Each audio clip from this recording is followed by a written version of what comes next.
The Forgotten Doll Collection. A few months ago, I moved into an old Victorian-style home. It wasn't my first choice, but the price was unbeatable, and I'd always been drawn to older houses with a bit of history. One weekend, while going through the attic, I stumbled across an old box shoved into a dusty corner. Inside, I found a collection of antique dolls, each one beautifully detailed but unsettling. They had this strange, lifelike quality to them, the kind where their glassy eyes seemed to watch you no matter where you stood. I'm not really into dolls, but something about these fascinated me. I decided to keep a few, displaying them on a shelf in my living room. Everything was fine at first, but after a few days I started noticing small things that didn't sit right. I'd leave the room and come back to find one of the dolls had shifted positions, just a little, nothing obvious. Maybe an arm would be raised, or a head would tilt slightly to the side, as if they were subtly moving when I wasn't looking. I convinced myself it was just my imagination, but the incidents got stranger. One night, I was sitting on the couch working on my laptop when I heard what sounded like faint whispering. It was so quiet I wasn't sure if it was the wind outside or maybe the TV from a neighbor's apartment. But the more I listened, the more certain I became that the sound was coming from my own living room. I turned around, and the whispering stopped instantly. The dolls, perched on their shelf, stared back at me with their cold, unmoving eyes. That's when the messages started. At first, it was just weird scratches on the walls, small and almost unnoticeable. But soon after, I began finding words etched into the dust that collected on the furniture. Short, cryptic phrases like "watch closely" or "they see you" appeared in places only I would notice, like my desk or next to my bed. By this point, I was freaked out, but I still tried to rationalize it. Maybe I was overworked or just paranoid. One night, though, everything changed. I woke up to a loud thud in the middle of the night. I bolted out of bed and rushed into the living room, only to find one of the dolls lying on the floor. It had fallen from the shelf, or so I thought, until I saw the other dolls.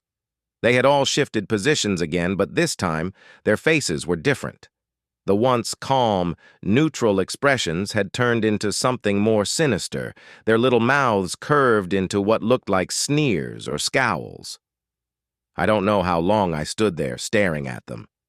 All I know is that I couldn't shake the feeling that they were angry with me, that something about bringing them into my home had upset them. I packed them up that night and put the box in the garage. The next morning, I drove the box to the nearest thrift store and donated it. Since then, the house has been quiet again. But sometimes, late at night, I think I can still hear faint whispers in the walls, and I wonder if maybe I didn't get rid of them fast enough.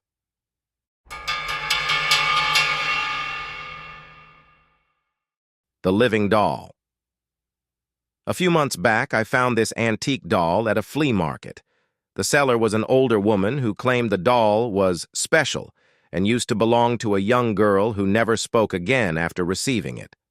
I didn't think much of the story. Sounded like something sellers say to add mystery. The doll looked old and worn, but had a strange charm to it, so I bought it. At first, it was just another decoration on my shelf. But as the days passed, I started noticing weird things. It felt like the doll's eyes were constantly on me. No matter where I was in the room, I could feel them watching, following my every move. Then the giggling started. Soft, faint laughter that I'd hear late at night, coming from the direction of the doll. I tried to tell myself it was just my imagination or maybe some sound from outside, but it got louder and more frequent. One night, after hearing it again, I decided to put the doll away. I grabbed it and stuffed it into a box in the closet, hoping that would end the creepy noises. That same night, my phone rang. It was an unknown number, and when I answered, there was nothing but the sound of that same giggling on the other end. It sent a chill down my spine. The laughter was identical to what I'd been hearing in my apartment. I hung up, but the calls kept coming. Each time, just that eerie giggle. By now, I was freaked out. I went back to the flea market the next day, trying to find the woman who sold me the doll. But she wasn't there. I asked around, and no one seemed to know who I was talking about. They said there hadn't been any vendors matching her description in months. Since then, I've kept the doll hidden away, but the giggling hasn't stopped. I'm still waiting for it to end, or maybe for something worse to happen. The doll in the mirror. A few weeks ago, I was at an antique shop browsing for something unique to add to my apartment. Tucked away in the back of the shop, I found a small, delicate porcelain doll sitting on a dusty shelf. The shopkeeper said it had belonged to a wealthy family in the early 1900s and came with a warning. Be careful where you place her. I didn't think much of it, just another marketing ploy to sell an old, creepy doll. I brought it home and decided to display it on a shelf in my bedroom. That's when things started to get weird. At first, it was subtle, a sense that the doll was always in my peripheral vision. It didn't matter where I was in the room, I could always feel its eyes on me. Then, after a few days, I noticed something even stranger. Every time I looked into the mirror that hung across from the shelf, the doll wasn't where I left it. In the reflection, it appeared closer, just slightly. I'd turn around, and it would be back in its place, sitting motionless on the shelf. One night, as I was getting ready for bed, I glanced into the mirror and saw the doll sitting right at the edge of the shelf, its glassy eyes staring directly at me. I spun around, but it was still in its usual spot, far from the edge. That was when I started questioning my sanity. Was it all in my head? Was I just imagining things? The following night, I made a point of keeping an eye on the mirror. Around midnight, I caught movement. In the reflection, the doll's head slowly turned toward me. My heart skipped a beat. I turned to face it directly, but again, it hadn't moved. I couldn't explain it.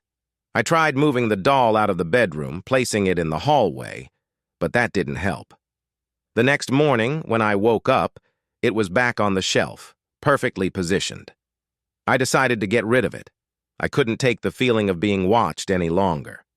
I took the doll back to the shop, but when I got there, the shopkeeper wasn't anywhere to be found. The shop itself looked like it had been closed for years, dust-covered windows, a locked door, and no sign of life. There was no way it could have been opened just a few days ago. Since then, I've kept the mirror covered at night. But sometimes, out of the corner of my eye, I think I still see that doll, waiting in the reflection, watching me.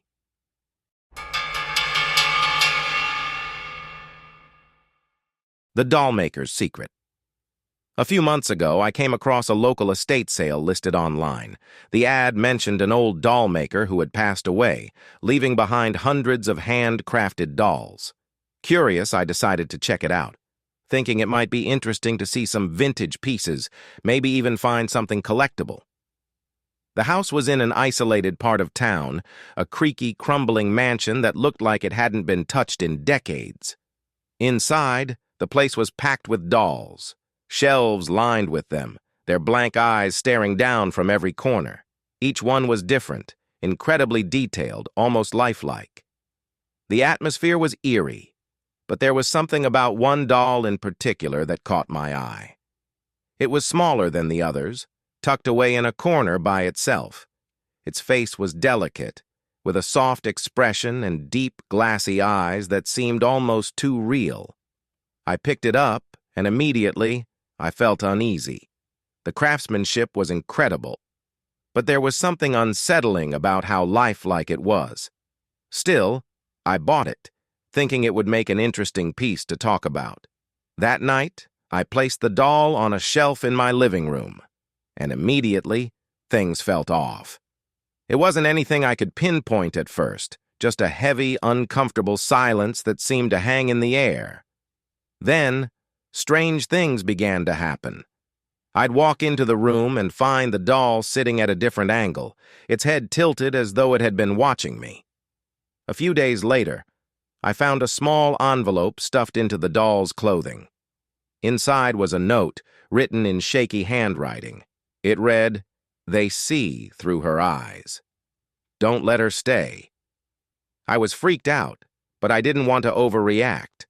I tried putting the doll in a closet, out of sight, but the strange feeling didn't go away. Then one night, I woke up to the sound of soft footsteps. I thought maybe it was the creaky house settling, but when I opened my eyes, the doll was sitting at the foot of my bed. Its glass eyes seemed brighter than before, like they were alive. I grabbed it and immediately threw it in a box, planning to return it the next day. But when I went back to the estate sale, the house was completely abandoned. The windows were boarded up, and the property looked like it had been vacant for years. I never found out who left that note, but I got rid of the doll that day, donating it to a charity shop on the other side of town. Sometimes I wonder who has it now, and if they've started noticing things moving on their own, or if they found a note warning them, just like I did.